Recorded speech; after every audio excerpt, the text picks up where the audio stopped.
Now listen, it's not fair, but please don't be embittered by this fact. It's the way of the world, kids. As a man named Marlon Brando once said to me on a message he left on my telephone answering machine, he told me that when he was a young man and registered for the draft, he filled out the form for his name and age, but when it came to his race, he wrote, human. But Tommy, what are we all but human? They're matriculating today is a man of iron, a woman of steel, a superhuman just in the nick of time. We are all in a cage match, mixed martial arts battle royale with agents of hubris, apathy, intolerance, and braying incompetence, and we could all use a superhero right now. We see beings who are young and restless, with energy and imagination, with righteousness and enlightenment and joy and compassion. And we celebrate your proclaimed wisdom and your worth ethic.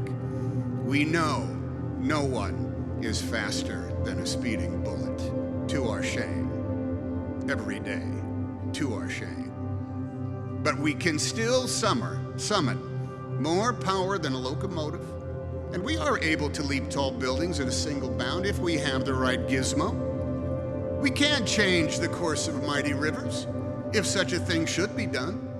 And we make machines that bend steel as easily as using our bare hands. And we know that to each other we often seem like strange beings from another planet, in habits and tastes and languages, with holidays and foods we eat, and names of the days of the week, all varying. We all have special powers and abilities far beyond the reach of other mortals. Still, we'd like to look up in the sky and see not a bird, not a plane, but, well, someone who is young and strong and super, who will fight the never-ending battle for truth, for justice, and for the American way. Someone who will take on that work. The American way is exampled in both plain sight and in subtle attitude. It's in moments of routine exchange and in broad expectations.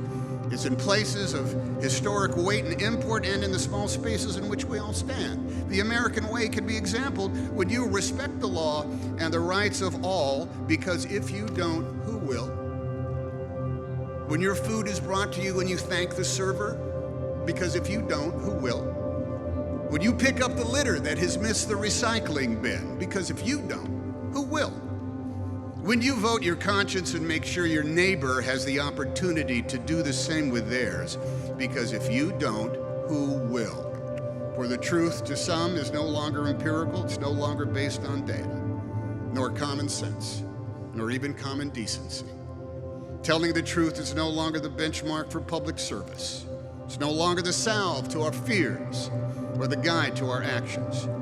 Truth is now considered malleable by opinion and by zero-sum endgames.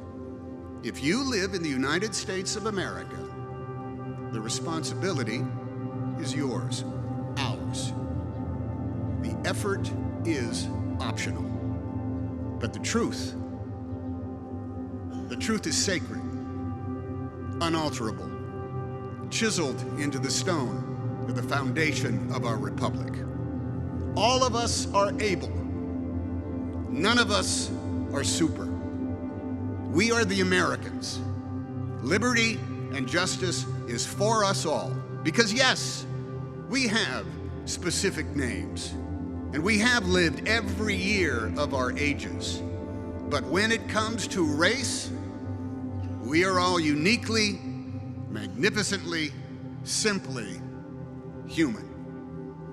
Or so said Marlon Brando to Tommy Handkerchief. May goodness and mercy follow you all the days of your lives. Godspeed.